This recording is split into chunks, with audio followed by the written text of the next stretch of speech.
udělám kubinku, nemám co točit, tak udělám tohle. Takže čau, tady Sergej Pstrovič a dneska je to horký. Máme tady jednoho reakčního knedlíčka. Jenis tvrdím i ještě jednou budeš na mě šahat a budeš sedět. Mě vždycky jenom vidí a prostě jak pes, vole. Kubenka. Tvrdej Jenis, tvrdím i. Si furt jako musí dokazovat na mě nějakou dominanci. Sorry, tohle se mi sem dostalo omylem. Bráško, tak se přiznej, že by si chtěl kuběnku agresivně naložit. Za mě Jenis je na 100% bisexuál. Je to 100% pravda, žádná domněnka a i kdyby byla, tak mě neudá, protože v posledním videu říkal, že by nikdy na policajty nešel.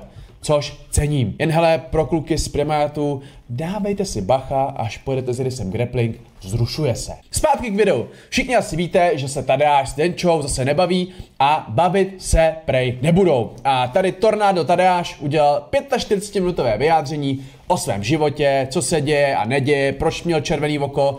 Hele, reálně znáte mě, nebudu tady vařit reakci na tom, že se kamarádi přestali bavit, ale měl bych k tomu pár pointů, a vlastně budu vařit reakci na tom, proč se kamarádi přestali bavit. Takže jakoby proč ne, stejně správný střelec ocení každý video, i kdybych jenom zapnul kameru a 15 minut tady sýpal a dal do videa 30 reklam, což jako stejně udělám. Doufám jen, že když mi Tadeáš dneska dal odběr na Instagram, asi mě chce pápnout, že mi ho po tomhle videu nezruší. Jenis bude závidět. A Adam je velice negativní člověk, což já jsem taky. Jakoby vy mě znáte, já prostě rád ponižuji lidi, já rád se vysmívám a nejenom ostatním i sobě, já prostě jsem negativní člověk. Ne vždycky, ale prostě můj humor je velice negativní, velice zákeřnej, já vím to o sobě a... Pécka, tímhle bych teda úplně neflexil, nebo hele věta, ahoj, jsem velice negativní, velice zákeřný člověk. To se hodí, já nevím, třeba na pracovní pohovor, na seznámení se s kamarády tvého partnera. A když natáhneš bačkory, tak takhle bych si představoval můj rozhovor se svatým Petrem, kdyby teda nebe a peklo existovalo. Jo, nic není potom, prázdnota, skončíš, tvůj život je nepodstatný. Ale klasicky ceníme tady sebereflexy, i když tohle není úplně sebereflexe, to je prostě sračka. Jako zákeřný člověk se hodil třeba, já nevím, v totalitním režimu, kdyby se dělal profesionálního udavače. Ale tak co, každý jsme nějaký, být zákeřný chcípáček, dělat zlo a škodit lidem je fajn, když to samé si pak necháš udělat taky a akceptuješ to. Vnímáš to jako nějakou karmu. Pokud ale si zákeřnej zmetek, škodíš lidem a pak se malilinko ublíží tobě a ty všude ukazuješ prstem na toho člověka, kopeš kolem sebe, vyhrožuješ právníkama a vším, tak sorry, to si potom močal. No, teď otázka, jaká osoba je Tadeáš klasicky. Hele, dobrý dost, nebudu tady moralizovat, kor o Vánocích, nejsem jako ten zamaskovaný panic, lidi se ke mně přišli bavit, takže to prostě budu moderovat a hlásit a nějak to dopadne. Os! Jako Clash, ten taky dopadl klasicky. I když to byl můj nejlepší Clash, protože jsme to sledovali s dobrou partou a fakt jsme se pobavili, byla sranda, zahlásili jsme si, no. Jako jo. Zápasy teda nic moc, no. Moje podklady k tomu, proč ta chyba nastala. Takže jsme Adama stále nezaplatili v září, nastal říjen a jelikož my jsme spustili prodej už v září a vyprodalo se to za týden, tak jsem čekal, že 1. října už budeme mít všechny peníze za Bombex, protože se to vyprodalo za týden, takže už to září. A že mi Denny pošle moji půlku z těch peněz a z toho já zaplatím v říjnu Adama. Denny mi v říjnu řekla, že z jejího e-shopu jí peníze z Bombexu ještě nepřišly, že to přijde až v listopadu. A já jsem byl, že aha, tak to budu muset prostě pošéfit. Tak to asi prostě budí, jako řeknu, že potřebujeme ty peníze na to Adama, nebo ho jako tá nakonec zaplatím svý kapsej. Nějak to prostě pořeším. Tady, jestli jsem to pochopil, máme zápletku konce jejich přátelství, Sugar Bombex a nezaplacený Adam, který ho nikdo nezná. Z toho, co jsem tak narychlo a zběžně prolítnul, tak tady Knedlíček a Knedlice prostě nedali dohromady zálohu na to, aby jim frajer vystoupil na Bombexu. Údajně se mělo jednat o 100 euro. A to klasicky i přesto, že akce byla vyprodaná a měla generovat slušný zisky, protože na ní mělo být něco kolem 1000 lidí. A je ono, kámo, ale tohle je největší bizár.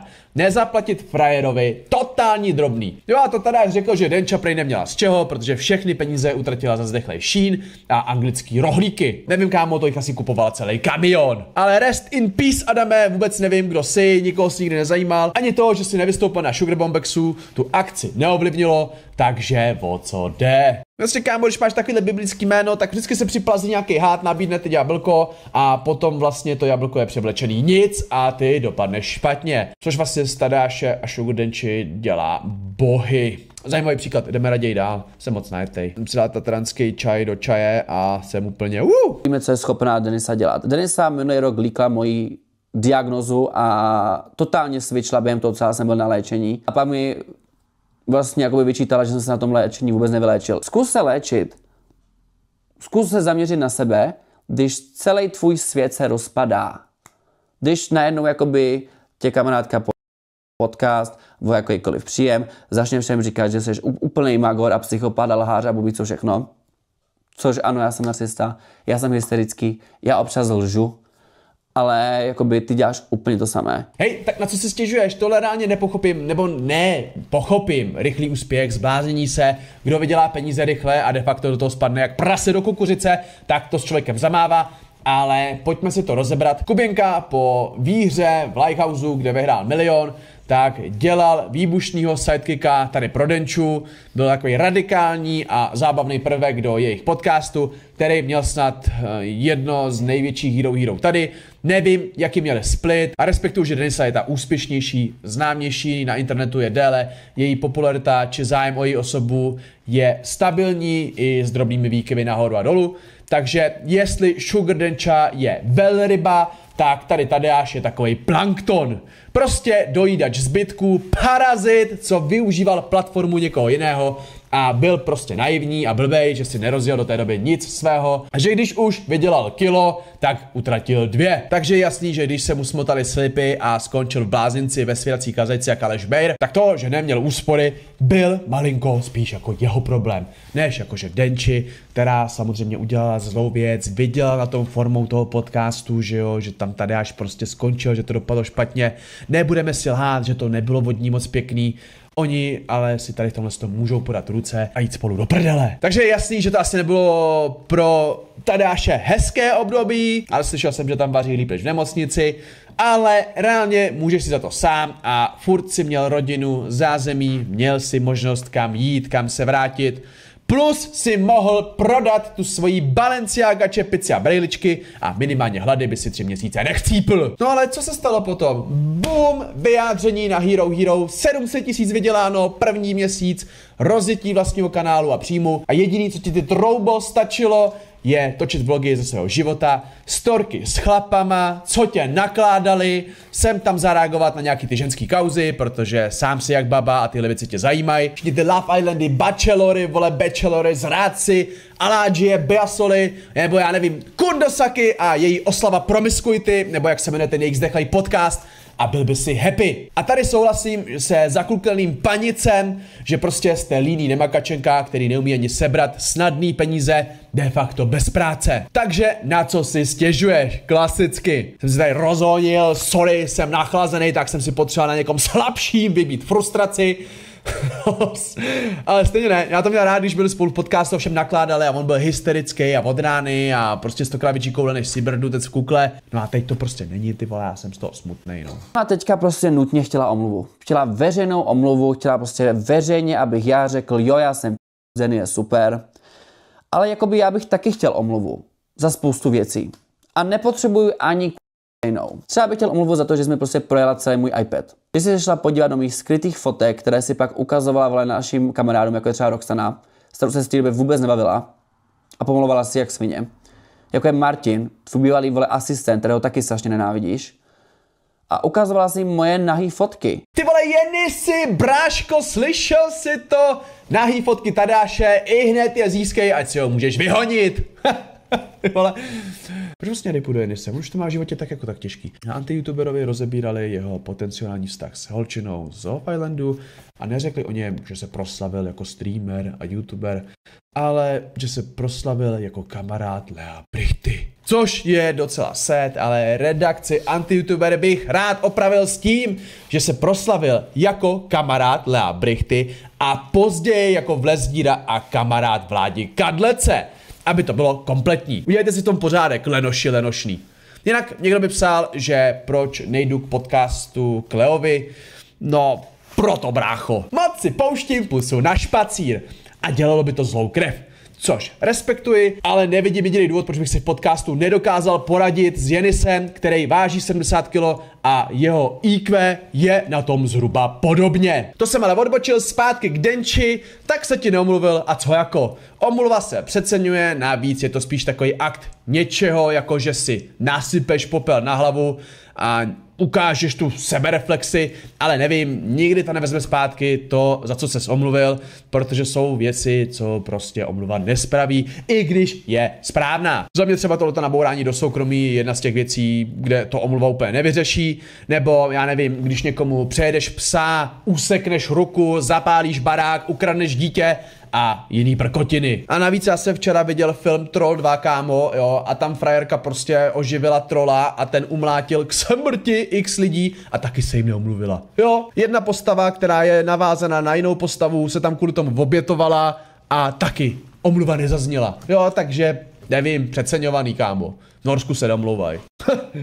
Jedeme do Norska. Lovit lososy, vole. Nikdy se mi neomluval třeba za to, že si prostě napsal můj mámě takovou slovku, jak já to Moje máma není perfektní člověk. Není perfektní člověk, není perfektní máma, ale je to moje máma. A to se, i když tam má točila nějaký videa. Mámu tady Tadáše neřeším, ale pozdravuji klasicky, ale samozřejmě dlouhá zpráva, nebudu to číst, nezajímá mě to, ale měl bych takový point, kdyby si jí těch 6 000 poslala, tak to stojí méně práce, než vypisování takových dlouhých odstavců sraček. Ale líbí se mi, jak milionáři hrotí to, že náklady na podcast nepošlu ti 6 000, prostě takovýhle střelci nikdy nikomu nic platit nechtěj. A jak je to sakra možný? Já i když jsem měl holou prdel, tak když jsem po někom něco chtěl a on to udělal, tak jsem mu za tu službu zaplatil. A necukal jsem se jak nějaký chcípak. To asi člověk musí začít vydělávat 100 000, aby se povahou změnil na takovýho krysáka a na všechny, co mu v té době pomohli, zapomněl a stal se prostě takovouhle sketou. No, což mi vlastně úplně připomíná, když tady zase extrémně odbočuju, jedny nejmenovaný reakční milionáře, co si na svůj šrot podcast hledali editora, který by ale dělal reelska a videa zadarmo, protože si ho prej nemůžou dovolit zaplatit. Nevím teda, no, v mým světě se za všechno platí a lidi, co by byli součástí mýho týmu a od kterých bych chtěl, aby fungovali 24/7 a věnovali mi svůj čas, by měli být zaplacený tak, že nebudou mít potřebu dělat cokoliv jinde. Ale jestli chcete, můžu vám taky dělat editora pro všechny zadarmo, vole, rozdávám tady svůj čas, kámo, protože tak je to nejlepší a můj čas je méně důležitější než čas ostatních. Jinak teda z obsahu té zprávy, jak jsem řekl, reálně oba dva se můžou chystit za ručičku a jít spolu do pekla. Samozřejmě za předpokladu, že by teda peklo existovalo. Protože to je úplně stejný, kámo, jako kdyby si vzal zkažený maso, nakrmil tím psa, kočku, oba dva nechal se doma vykálet a pak by si znalecky chodil a čichal a určoval, co smrdí víc. Oba dva v tomhle případě smrdíte, jako nemáte si co vyčítat. Jsou zase příklady, ne? Dobrý, vole, no, už bys měl si ubrat, kámo. To, že třeba nikdy se mi neomluvila za to, že si prostě reálně mi ukradla kanál. Kontroverzní byl můj nápad. Všechny ty témata jsem tam tahal já. Neříkám, že to bylo úspěšně kvůli mě. Ty taky, vole, máš velikou základnu. Taky jsi tam to přinášela spoustu. Seš vtipná, vole, seš charismatická. Neříkám nic. Ale ty si ten kanál, který my dva jsme vybudovali, jsi mi ukradla, pak jsi to používala na to, abys tam točila něco se Simonou. A teďka to používáš, abys tam natáčela s Bartošem. Protože to byl můj kanál.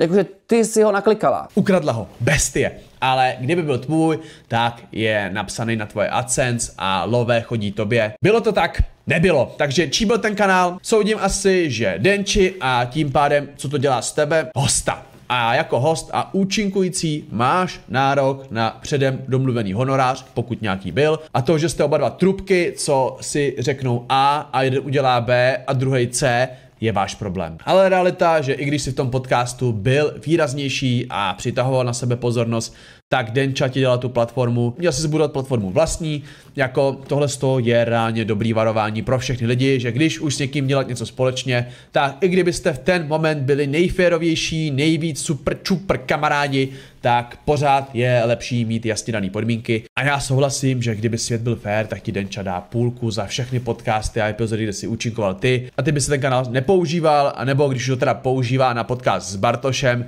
který už jako de facto spíš skončil, protože máte dost podobnou jako pracovní morálku, tak tě nějakou formou vyplatí, nebo si to prostě urovnáte. Jen teda nechápu, že si neumíte sednout jako normální dospělí lidi a nastavit si hranice a musíte na sebe štěkat jak psi přes sociální sítě, ale tak co, vole, dáme si popcorn a popojedem. O nějaké důstojnosti a důstojnosti zpráv, ty nejsi důstojný ani za jsi normálně hodil podvak v první moment, kdy se ti to hodilo. Vole, jak by to asi fyzicky Tadeáš dokázal. Jinak imagine, že prostě posíláš hlasovky v rámci nějakého vyjasňování vztahu, dostaneš odpověď jednu a pak ještě druhou ve videu. To je ono. Doporučuji reakční pravidlo říkat a psát jen to, co by si řekl i veřejně, pak tě to klasicky nemůže poškodit. Ale jinak jo, nebudu lhát, opakovaný vtip není vtipnej a druhý rozchod Tadeáše s Denčou není jako Terminátor 2, ale spíš, nevím, Predátor, vole, jo, nějakou službu to udělá, ale už to není tak dobrý. Já chci slyšet na stories veřejnou omluvu. Vůbec, Tadeáši, neomluvej se, taky mě přinutili se omluvit a jak to dopadlo, bojuj. Ale dámy a pánové, to jsou sračky, co? Úplně vás vidím, jak sedíte v tom 1+KK, kde platíte nájem ze 70% svý výplaty. Jste vděční, že vám ještě teče teplá voda, rýže už ale pomalinku dochází, lednice zeje prázdnotou a jakmile dojde kečup, tak přijde smrt. A čumíte tady na influencery, co neřeší reální problémy, ale jako problémy mají tohle. Já být váma, tak skočím pod vlak, co jinýho s takovým životem, stejně zima, vole, deprese, hopiky hop, asi ready. Teď teda doufám, že to žádný blbec neudělá s dopisem na rozloučenou, kde by jako mě uvedl, že jsem ho navedl. Jinak ale fakt, reálně, pokud máte starosti, tak se zamyslete nad za A, mám co jíst, za B, mám kde bydlet a za C, jsem zdravý. Jak máte tyhle ty 3 věci, tak jste spokojenější než většina světa a všechny ostatní problémy jsou nepodstatné blbosti, takže tak. Chtěl jsem tady říct něco moudrého tak jako na závěr, protože já ten šrot už nebudu ani dokoukávat. Prostě knedlíci se pohádali, to je toho, kdybych měl 15 korun za to, když se ti dva pohádají, tak už si můžu koupit 2 monstry ve slevě, takže vás nebudu dál trápit, uvidíme se u dalšího videa a bráško, jen si nic si z toho nedělej, že tě přitahuje Tadeáš, buď na to hrdej. Samozřejmě nabízí se tu závěrečná otázka na konci tohoto videa, kdo má pravdu. Nevím, kde je pravda a ve finále je to úplně jedno. Chleba levnější nebude a kdybych měl nějaký tajemství, tak bych neřekl ani procento z toho tajemství, jak už tady Tadeášovi nebo i tady Denči, protože jestli ty 2 knedlíci něco neumí, tak držet hubu. Je to pravda. No, škoda. Já jsem byl velký fanoušek podcastu Kontroverzní a i když to jinak dopadnout nemohlo, tak jsme přišli o spoustu srandy. Zamáčkněte slzičky, kamarádi, takovej je prostě život. No a to by bylo všechno samozřejmě. Já děkuju, že jsem mohl natočit toto skvělé, úžasné, jedinečné a nejlepší video. Vy hlavně musíte dát like, pokud jste to dokoukali semka, a hlavně dát odběr, protože jsem slyšel, že když o to řekneš ve videu, tak to lidi udělají, protože lidi ty věci nedělají. Samozřejmě můžete dát zviditelnění, pokud nemáte rádi Tadeáše ani Sugar Denču. Dejte zviditelnění, pokud máte rádi mě. A snad se uvidíme co nejdřív u dalšího videa. Já už čekám, kámo, jak si Byřan klepu nožičkou, až vyjde ten rozhovor prostě Bejra s Jírou, že jo. Nějaký pointy k tomu už mám. No nic, mějte se hezky, buďte zdraví, buďte dobrý, vole, a čus!